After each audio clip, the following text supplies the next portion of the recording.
अस्सलाम वालेकुम स्टूडेंट्स।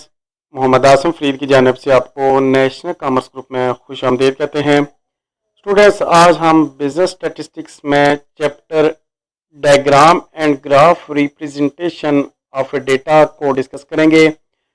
इस लेक्चर में जो हम टॉपिक को डिस्कस करने जा रहे हैं वो है difference between diagram and graph. यानी कि हमने डिस्कस करना है कि डायग्राम क्या है और ग्राफ क्या है, इनकी डेफिनेशन क्या है, और इसकी आगे आपके पास फर्दर जो डायग्राम के टाइप्स क्या क्या हैं और ग्राफ की टाइप कौन कौन सी हैं। तो इंशाल्लाह नेक्स्ट लेक्चर में हम डायग्राम और इसकी जो टाइप्स हैं उसको डिटेल में डिस्कस करेंगे, और उसके बाद जो लेक्चर होगा उसमें ग्राफ और उसकी आगे डिटेल में उसकी टाइप्स को डिस्कस करेंगे। तो इस लेक्चर में हम सिर्फ वो देखेंगे इनकी डेफिनेशन क्या है और इनके बाद जो इनका डिफरेंस है वो क्या क्या है, इनकी टाइप्स के नाम कौन कौन से हैं। तो बढ़ते हैं अपने लेक्चर की जानिब और देखते हैं हमारे पास कौन कौन सी इसकी डेफिनेशन और टाइप्स हैं। सबसे पहले स्टूडेंट्स हमारे पास है डायग्रामेटिकल रिप्रेजेंटेशन, यानी कि आपके पास जो डेटा है उसको आप उसमें उसका डायग्राम कैसे बनाना है। तो सबसे पहले देखते हैं इसकी डायग्राम की डेफिनेशन हमारे पास क्या है।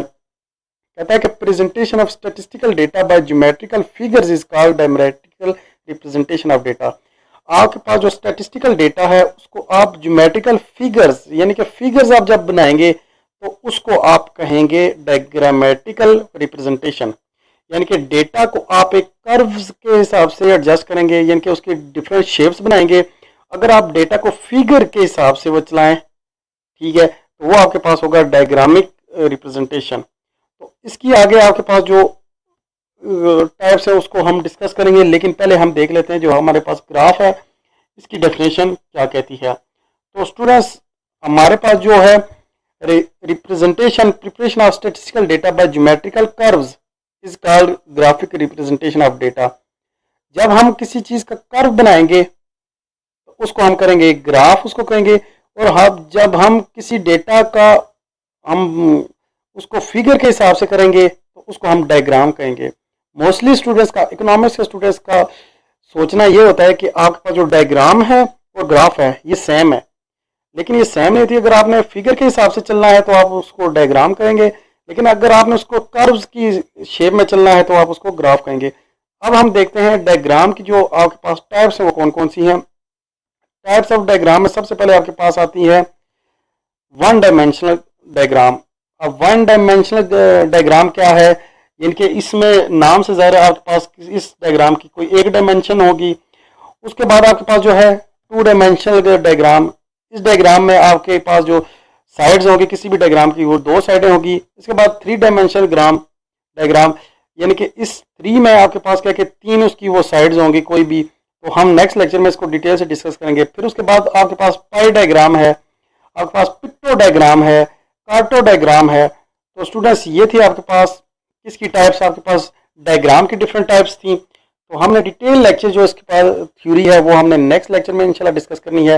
आपके पास जो है टाइप्स ऑफ ग्राफ है, ग्राफ ऊपर हमने डिस्कस कर लिया, उसकी डेफिनेशन की कि अगर डेटा को आप उसके कर्व्स के हिसाब से एडजस्ट करते हैं तो उसको ग्राफ कहते हैं, अगर फिगर के हिसाब से करेंगे तो उसको आप डायग्राम कहेंगे। टाइप्स ऑफ ग्राफ में आपके पास स्टूडेंट सबसे पहले दो क्लासेस ऑफ ग्राफ आपके पास होंगे। जो पहली क्लास होगी उसमें आपके पास कौन कौन से होंगे, graph of time series as historigram. अगर आपने डेटा को टाइम सीरीज यानी कि आपने सालों के हिसाब से दिनों के हिसाब से एडजस्ट करना है तो उस टाइम आप बनाएंगे हिस्टोरियोग्राम, या फिर उसको कहते हैं ग्राफ ऑफ टाइम सीरीज। उसके बाद दूसरी जो आपके पास टाइप्स है वो है आपके पास ग्राफ्स ऑफ फ्रीक्वेंसी डिस्ट्रीब्यूशन। अगर आप डेटा को फ्रीक्वेंसी डिस्ट्रीब्यूशन के हिसाब से एडजस्ट करते हैं तो उस ग्राफ को आप कहेंगे ग्राफ ऑफ फ्रीक्वेंसी डिस्ट्रीब्यूशन। अब ग्राफ ऑफ फ्रीक्वेंसी डिस्ट्रीब्यूशन में फर्दर इसकी टाइप्स आती हैं कि वो कौन कौन सी फ्रीक्वेंसी डिस्ट्रीब्यूशन हो सकती है। सबसे पहले आपके पास हो सकती है हिस्टोग्राम। अब हिस्टोग्राम क्या है, इसकी डेफिनेशन क्या है, इसको बनाते कैसे हैं, यूज किस जगह होता है, हमने नेक्स्ट लेक्चर में देखना है। फ्रीक्वेंसी पॉलीगॉन है, क्या है, कैसे होता है, क्यों होता है, कब होता है, तो हम इसको नेक्स्ट लेक्चर में डिस्कस करेंगे। तो वक्ती हम इसको सिर्फ इसकी टाइप्स को नाम उसका ले रहे हैं ताकि अगर आपको ये एमसीक्यूज में शॉर्ट क्वेश्चन आंसर में पूछे तो आप यहीं पे आंसर इसका दे सकते हैं। फ्रीक्वेंसी कर्व, अगर कर्व के हिसाब से आए तो उसको आप कैसे एडजस्ट करेंगे, उसकी डेफिनेशन, उसकी एक्सप्लेनेशन इंशाल्लाह नेक्स्ट लेक्चर में आपको मिलेंगी। क्यूमुलेटिव फ्रीक्वेंसी पॉलीगॉन या फिर उसको ओगिव भी कहते हैं, तो इंशाल्लाह ये आपको नेक्स्ट लेक्चर में सारा कुछ ही आपको मिल जाएगा। तो स्टूडेंट्स ये था हमारा आज का लेक्चर, यानी कि हमने डिस्कस क्या किया है, हमने सिंपली इसकी ग्राफिक रिप्रेजेंटेशन हमने की है ग्राफ की और डायग्राम की। यानी कि ग्राफ क्या है आप सिंपल याद रखें, फिगर्स के हिसाब से एडजस्ट करेंगे तो ग्राफ है। अगर आपने कर्व के हिसाब से करना है तो आपके पास ये ग्राफ इसको कहेंगे। फिगर्स में जो आपके वो ये फिगर्स बन सकती हैं, और जो ग्राफ में है उसके पास आपके पास दो हैं, उसके आगे फ्रीक्वेंसी डिस्ट्रीब्यूशन के आगे फर्दर टाइप्स हैं। तो स्टूडेंट्स ये बिल्कुल सिंपल आज का लेक्चर था, तो उम्मीद करता हूँ आपको समझ आई होगी। अगर आपको लेक्चर में कोई मसला हुआ तो कमेंट करके लाजमी बताइएगा।